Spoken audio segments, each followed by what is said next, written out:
Albay, itong northeastern portion ng Sorsogon, dito rin sa may bandang eastern portion ng Northern Samar, dito sa may bandang Eastern Samar. Samantala, wind signal number 2 naman sa mga areas na naka-highlight ng yellow, no?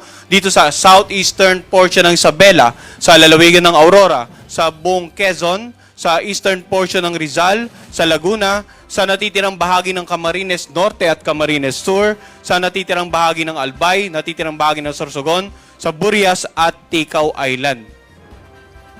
Ganon din dito sa may bandang central portion ng Eastern Samar, northern portion ng Samar, at sa rest ng Northern Samar. Samantala, warning signal number 1 naman sa mga lugar na naka-highlight ng light blue. Dito nga sa mainland Cagayan, sa natitirang bahagi ng Isabela, sa Quirino, Nueva Vizcaya, Apayao, Kalinga, Abra, Mountain Province, Ifugao, Benguet, ganun din sa Ilocos Norte at Ilocos Sur, La Union, Pangasinan, Nueva Ecija. Wind signal number 1 din dito sa may bandang Bulacan, Tarlac, Pampanga, Zambales, Bataan, Metro Manila, sa natitirang bahagi ng Rizal, sa may bandang Cavite, Batangas, Marinduque, northern portion ng Oriental Mindoro, sa Romblon, sa natitirang bahagi ng Masbate. Wind signal number 1 din dito sa natitirang bahagi ng Eastern Samar, dito nga sa may bandang Biliran, northern at saka central portion ng Leyte, dito rin sa northeastern portion ng Southern Leyte, northernmost portion ng Cebu kasama ang Bantayan Island, northernmost portion ng Iloilo, at northernmost portion ng Dinagat Island. So para po sa kumpletong detalye ng mga munisipalidad na nakapaloob, example dito sa northern at central portions ng Leyte, ang ating pong Tropical Cyclone Bulletin ay available sa ating official website, bagong.pagasa.dost.gov.ph. Mangyaring pumunta dun sa Tropical Cyclone segment, i-click nyo po yung tropical or yung Pepito na link, and then may makikita po kayo sa upper right corner, PDF file ng latest Tropical Cyclone Bulletin natin. Yun po yung pinapalabas natin at dinidistribute natin sa ating mga partner agencies, sa general public, at kompleto po ang listahan ng mga munisipalidad na nakapaloob nga dito sa mga lugar na may warning signal. So ngayon, maaaring magtatanong naman ng mga kababayan natin, no? Warning signal number 1 sa Metro Manila, pero basically okay pa po ang lagay ng panahon.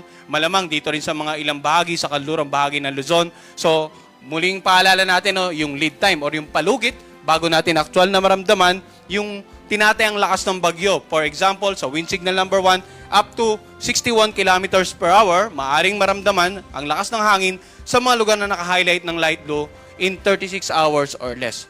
So kaya po, dito sa mga lugar na naka-highlight ng blue ay may ample time for preparation pa rin po. Subalit, doon sa lugar na may warning signals number, higher warning or wind signal, mas maliit na po ang lead time. Kaya ilang araw na po tayo nagbibigay ng babala, ilang araw na rin po tayo nakipag-ugnayan sa iba't ibang sangay ng pamahalaan na partner natin sa disaster preparedness and mitigation measure. By this time, hopefully, ay enough na po yung stock ng supply natin at ng mga partner agencies natin. At as much as possible, manatili na po sa loob ng kanilang bahay sa kasagsagan ng bagyo, iwasan ng pumalaot, lumabas ng bahay, patuloy na mag-monitor sa updates ng Pag-asa, at patuloy na makipag-ugnayan sa kanilang local government officials at saka local disaster risk reduction managing officers para sa patuloy na mga gawaing pangkaligtasan. Samantala, himay naman natin ano yung inaasahang pagkilos ng bagyong si Pepito in the next 3 to 5 days. Generally, kung titingnan natin, ang magiging pagkilos ng bagyo ay west-northwestward. At mapapansin natin, no, bukas ng gabi, or ngayong gabi hanggang possibly bukas ng madaling araw, posibleng mag-landfall ito dito sa may bandang Catanduanes area. Pero balikan natin yung tinatawag nating area probability, itong parang APA na nakapaloob itong center track. No? Kung titingnan natin itong area of probability, we're not ruling out the possibility ng landfall scenario dito sa may bandang eastern coast ng Camarines Sur or Albay sa parehong oras. Ibig sabihin, posibleng dito talaga sa Catanduanes, posibleng dito sa Albay or Sorsogon area, or along the eastern coast of Quezon or Aurora, bukas ng hapon. So either way, nagbigay na po tayo ng abiso yung mga lugar, hindi lamang yung posibleng tamaan ng sentro, no? Kundi lahat ng binanggit natin kanina na may warning signal or wind signal, dapat handa po. Mapapansin natin na after tumama sa may bandang Catanduanes, kikilos ito patungo ng Central Luzon at posible bukas ng gabi, no? Or mamayang gabi, ay dahan-dahan na itong lalagpas ng kalupaan or bukas ng gabi, dahan-dahan na lalagpas ng kalupaan ng ating bansa, yung sentro nito. Pero, bagamat tinatayang lalagpas na yung sentro, dahil napakalawak po ng radius nito, at this point, sigurado, may mga epekto pa rin po ito sa nakararaming bahagi ng Luzon. And then, yun nga, inaasahan natin, posibleng tuloy na itong lumabas ng ating area of responsibility sa darating na Lunes. So, ano naman yung inaasahan natin pag-ulan, no? Nasimulan natin sa severe winds, sa lakas ng hangin, sa pagkilos in the next 3 to 5 days. Ngayon naman, ano yung epekto in terms of mga pag-ulan sa ilang bahagi ng ating bansa? So, makikita po natin, no, itong naka-highlight ng pula, ito yung inaasahan natin na intense to torrential rains, more than 200 millimeters, no? So, dito sa Catanduanes, Camarines Sur at Camarines Norte, simula ngayong araw hanggang bukas ng tanghali or umaga, or yung halos approaching na yung tanghali, no?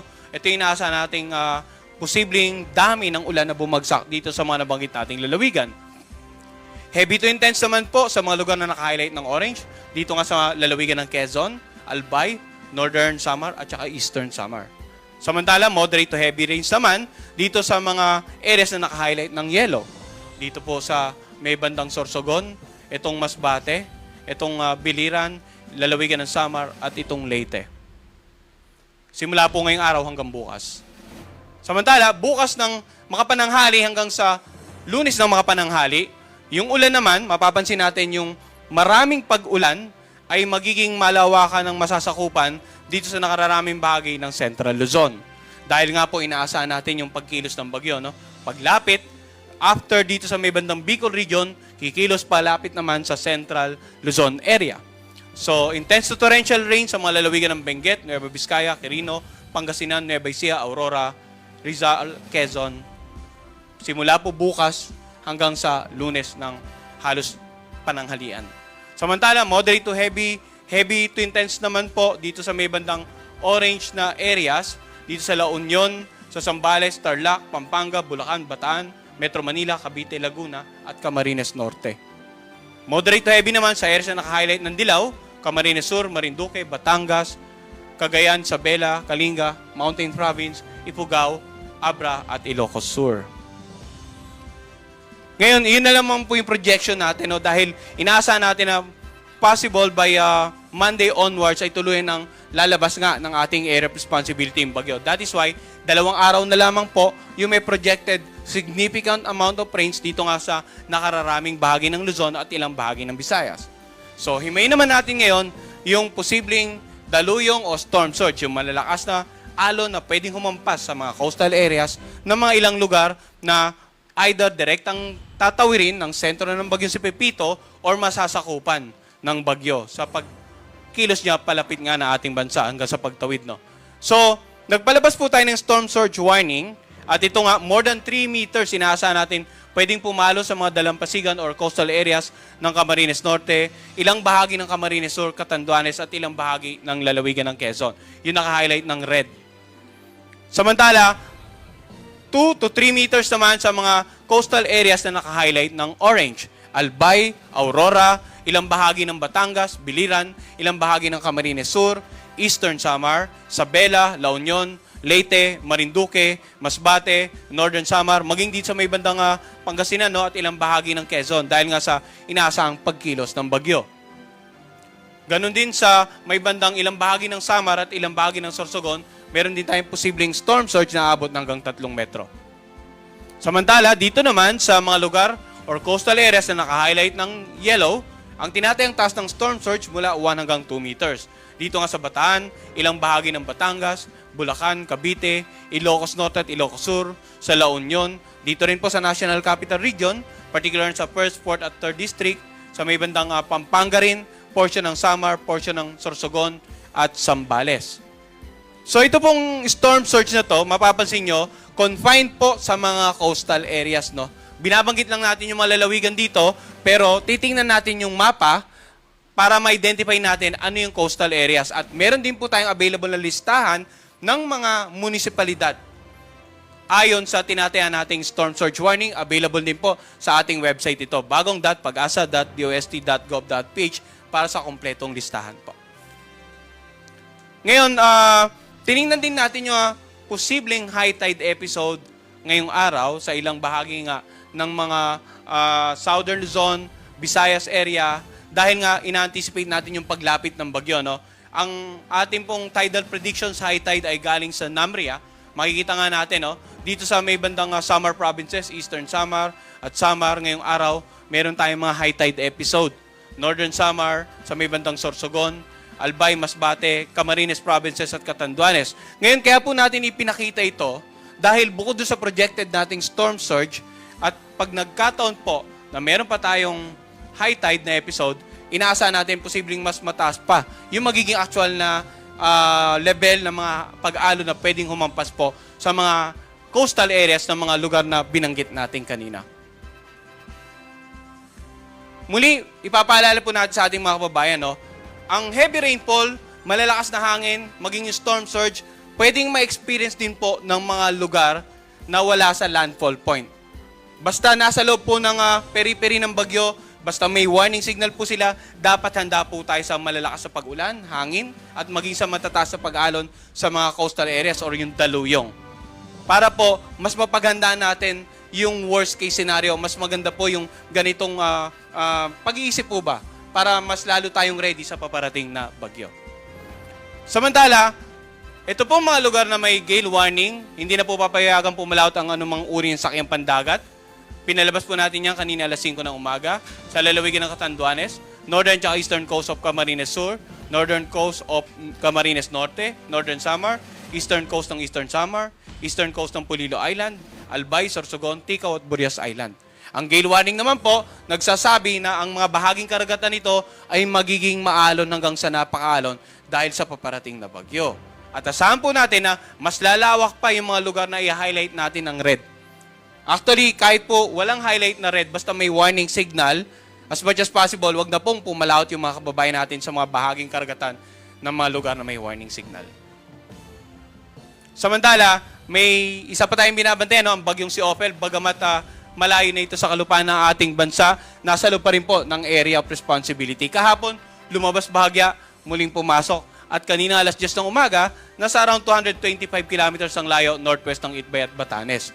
Taglay ng tropical storm na si Ophel, lakas ng hangin, 65 kilometers per hour malapit sa gitna at ang pagbugso 80 kilometers per hour naman.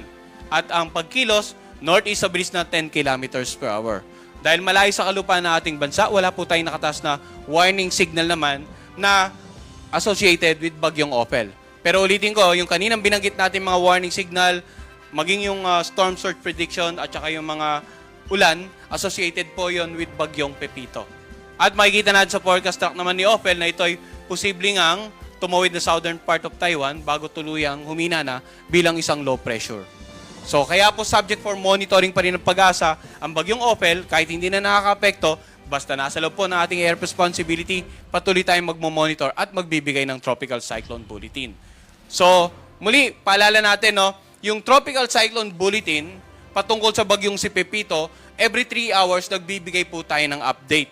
Samantala, ito naman pong napapanood yung live press briefing, every 6 hours po natin gaganapin. Ang ating pong Tropical Cyclone Bulletin, gale warning, weather advisory, storm surge warning, at maging update natin sa mga water levels ng mga dam ay available po sa ating website, bagong.pagasa.dost.gov.ph. So yan po muna ang latest update sa dalawang bagyo at ang susunod na mga update regarding sa mga dam ay ipapakita naman po ng ating senior hydrologist si Mr. Richard Orendan. Sir, sundot na lang. NASA kasi nagsasabi na too unusual yung 4 typhoons na nangyari sa ating ngayong linggo na ito. Is it really unusual yung gano'n na 4 doon sa Pacific Ocean natin? Well, hindi naman po unusual. No? Actually, may mga buwan na monitor tayo ng mga bagyo dito sa ating bansa na umabot ng 4 or hanggang 5 at may mga pagkakataon na hindi naman lahat ay nagla-landfall. So, hindi ganun ka-ikli ang interval pero nangyayari po ito at nararanasan po natin dito. Sa dahilang, Ano po? Yung, sa dahilang bakit po may 4 na sunod? well, for example, ngayon is may La Nina-like condition, no? So, mas favorable ang atmospheric at saka oceanic condition natin for development ng mga weather system. So, usually kapag La Nina-like or La Nina condition tayo na-experience, mas marami ang bilang ng bagyo na nabubuo na mas malapit sa ating bansa kumpara po sa during an El Niño event. Maraming salamat, sir. So, may katanungan, sir. Sir, good afternoon. Bernard Ferrer, PTV4. Sir, nasa super typhoon na po itong si Pepito habang papalapit sa kalupaan. Posible pa po bang lumakas at itaas yung category ng bagyong ina ito? Well, kung makikita po natin sa ating forecast track, no, may yung legend natin nagpapakita na posibleng ma-maintain ito yung super typhoon category once na tumama ng Catanduanes area at approaching the province of Quezon. So, yan po. Patuloy natin monitor yan dahil once na mas malapit ito sa kalupaan ng ating bansa, posibleng magkaroon ng interaction at bagyang humina po.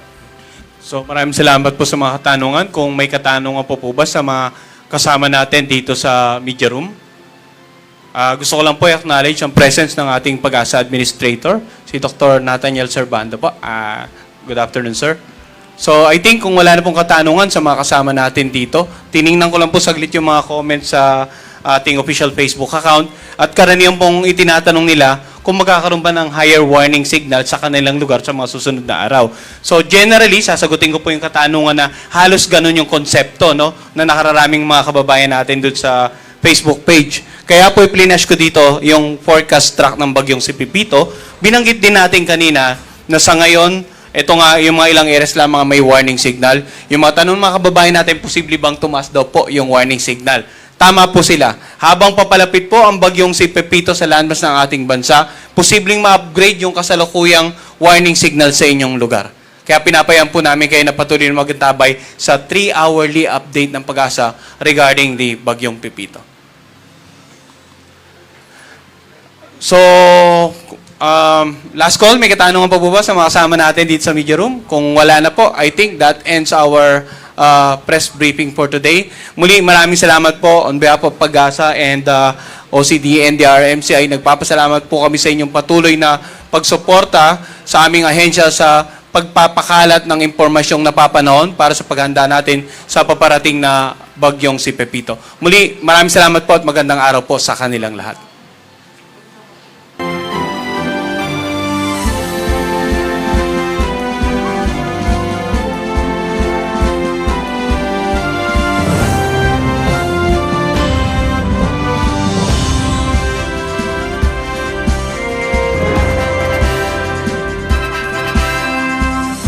Sa muli, maraming salamat sa inyong panonood at pakikinig. Once again, El Maestro. See you on my next vlog. Bye-bye!